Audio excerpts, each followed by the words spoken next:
All right, here we go. So I don't talk about this very often because it's so deeply triggering for so many people. People have a lot of emotions about their weight because it's connected to what they eat, and people have a lot of strong feelings about what they eat. Let's have a look at that before we go any further. Firstly, if you are one of those people who is triggered by conversations about weight or weight loss, then make sure you're in a safe and comfortable space and come into this with an open mind. That is a choice that you can consciously make. Secondly, I can talk about this these days. I've recovered from eating disorders, many of them, and I don't binge eat anymore. I just don't. I've at that level of recovery. But I know that as a previous binge eater, that guilt and shame were two major emotions that really messed with me on my journey to getting better and to being able to be happy in my body and to have conversations like this about weight and weight loss. So guilt, blame, and shame are not helpful emotions in moving forward from where you are. Cool? They are helpful in the respect that they alert you to the fact that something is wrong and that you need to address something that's coming up for you. So whenever you have that urge, when you feel guilty or when you're ashamed of something, or if you're blaming someone else or yourself, there's some unresolved issue, usually from the past, that needs to be explored and dealt with. So that we can, and that's part of life, you know, those emotions serve to remind us that we haven't dealt with our crap and that, you know, we have a journey that is internal healing as well as external growth. Growth, muscle growth. I love muscle growth. I love muscles. They're so good. They keep us young. They keep our joints healthy. They keep our body healthy. Muscles, you know, they consume more calories. It takes more calories to keep muscle alive than fat. And I know at the moment it's really easy to gain fat because we're doing less or we're living differently. And some people are comfort eating at the moment, and that's valid. You know, you do what you do to get by in the moment. But let's talk about it. Let's talk about how we can view this in a healthy way. I don't like bodybuilding exercise, right? So I'm not a bodybuilder. You're probably not a bodybuilder. We're general populations. So bodybuilding, the exercises that they do where they sit down and then lift weights, doesn't make any sense to me. I'm like, well, I want to keep fit and healthy, so I'm not going to go to the gym to sit on my bum when I can do that at home. I'm going to like move my big muscle groups while I'm moving weight, right? So that's never made sense to me. But something that does interest me a lot about bodybuilders is that they are always testing the limits of what their bodies can do. And they go through different cycles and periodization, and they are looking forward to an end result, perhaps with a goal, but not always. Sometimes they try different types of training and different types of dieting just to see how their body reacts. And I'm in a similar place right now. So you can try different types of training and different types of eating, either in isolation or in combination, to see how your body reacts to those changes. I think that's much healthier than wanting to be a certain weight, a certain shape, or a certain size, because we don't necessarily have absolute control over that. But if instead you're interested in the exploration of what you can achieve if you change certain things, fine. You know, it's the way that we look at our hair. I can cut my hair, I can grow my hair, I can color my hair. We have, you know, it doesn't always turn out as we planned, and sometimes that can make us feel a little bit crap, but we're much more willing to experiment with our hair than we are to experiment with our bodies, right? In a safe and healthy way. Some people are really willing to experiment with their bodies, but that's a conversation for another day. So what I'm talking about today is this puffing up that we're doing at home at the moment, some of us.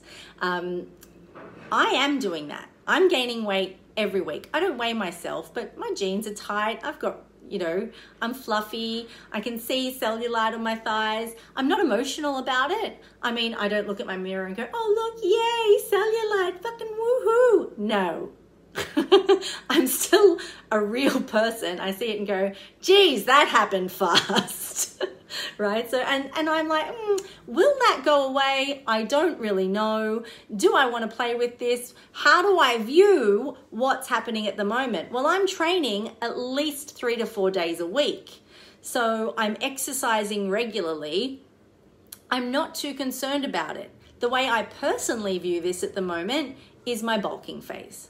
I'm obviously eating in a calorie surplus. If my clothes are tight and they don't fit, fine. But I'm not doing it in an unhealthy way. Like I said, I don't binge eat. I'm just eating more than my body needs in order to maintain neutral. I'm eating more than I need. Okay. I'm moving much less than I used to. I was all over town teaching. I teach about 23 classes a week, most weeks. And I'm not doing anywhere near that at the moment. And in fact, if I think back to those times, I'm not sure how I did it. But so I'm doing a lot less, and it makes sense. But I know I can change that just by moving from calorie surplus to calorie deficit. Now, for some people, they hear calorie deficit, and that means diet. It means restriction. It means angst and misery and pain. And it really doesn't have to. That is all signaling a negative relationship with food. And that's something that you need to really sit down and assess how you developed that. And it's hard work, and it takes, sitting down and writing notes and asking yourself questions and wanting to understand why you have a negative relationship with food. And that is the first part. Sorry, Tom's making faces at me. To moving beyond that, okay? And then once you can go, okay, I understand why I have a negative relationship with food and why I feel so many emotions when I think about diet and calorie deficit, that you can go, maybe it doesn't have to suck. Maybe that there are actually a couple of things in my lifestyle that I could really easily tidy up that would switch me into that. Firstly, being in a bulky phase and a calorie surplus has some benefits. It means that you've got the capacity to build healthy muscle always available. It takes energy to build muscle, and you have to have that energy available in order to achieve that end result. So being in a calorie surplus is not a bad thing in terms of being able to create a great body later. The worst thing I hear all the time is, I'm going to lose some weight and then tone up. That isn't how it works. Losing weight and then trying to tone up ends up, that's when you get stretch marks. That's when you get excess skin. That's when you get unhealthy joints, because you've taken away all the collagen and all the nutrients and then try to apply load. So trying to lose weight and then tone up is actually a strategy for self-sabotage, although people don't do it knowingly. Okay, so using your calorie surplus to develop a healthy musculature is a great way to make sure that you are well nourished when you go into a calorie deficit. You don't want to ever come into that from a place of being already, your body being under any form of stress, whether that be illness or, it could be illness or poor nourishment, bad food choices. There are different types of, so bodybuilders do bulking differently than I do bulking. I just see a calorie surplus. I eat well, okay? I eat vegetables. Regularly, twice a day. I don't eat that much meat. I have a couple of squares of dark chocolate through the week. I would eat takeaway maximum twice a week, usually only once a week because that's nice to do with my partner. And I would put my hand into a bag of crisps maybe 3 times a week, not more, right? So, and I don't binge. I have pretty good control. So I don't do what's called dirty bulking. So bodybuilders, some of them like to dirty bulk and clean cut. That's when you're going to have big emotional responses, because it's a massive change to the way your body feels body is being fueled, and it's a lot for your body to adapt to. So going from dirty bulking to clean cutting as a woman, it's not something I can tolerate personally. I become miserable, I become really stressed, I can't control my emotions, and I can't Tom says I become a tosser, and I can't control my mood. So yeah, dirty bulking and clean cutting doesn't work for me. Dirty bulking at all doesn't work for me. I have a very low sugar tolerance, and when you are in calorie surplus, it also means that your insulin resistance is decreased. Insulin resistance it's worse anyway. Makes you more prone to diabetes and sugar processing troubles, and that's in my family history. I've got problems with tolerating sugar, so I'm very careful that I don't let that get out of control. And I feel like crap, right? If I eat dirty, I feel dirty, and I don't like it, so I don't do it. That's a good sign that if you can get to that point where it feels like crap, so you stop doing it, you've moved beyond the emotional attachment to eating patterns. So I don't really care about it as clean bulking or dirty bulking. I just know that I'm in calorie surplus. I keep it really simple. If my clothes are tight and I feel a bit puffy and there's some cottage cheese on the sides of my thighs, then I just know that I'm in a bulking phase and I'm in a calorie surplus.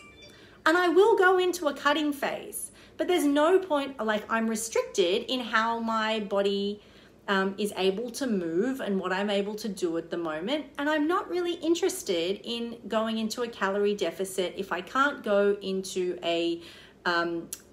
if I can't increase my movement to help create that deficit. So I will wait until I go back to the studio and I have a plan for how I'm going to cut. Not because I need to look a certain way or feel a certain way, but because I'm interested in how my body performs differently. Cool? And because I like my clothes to fit, right? I don't want to have to go out and buy a whole new wardrobe. So I am just interested in going, okay, I've gone through another bulking phase. I'm pretty good at keeping the same most of the time. I think I've been the same weight since 2016 all the way through to now, pretty much, give or take maybe 2 kilos over time. And I will, when I go back to cutting, I will only decrease, I'm not going to go to 1200 calories a day. I don't need to do that. I exercise too much for 1200 calories to be sufficient. I will eat between 1300, 1400 calories a day. Over a 28-day period, I'll track that using MyFitnessPal. I'll make sure I move a little bit more.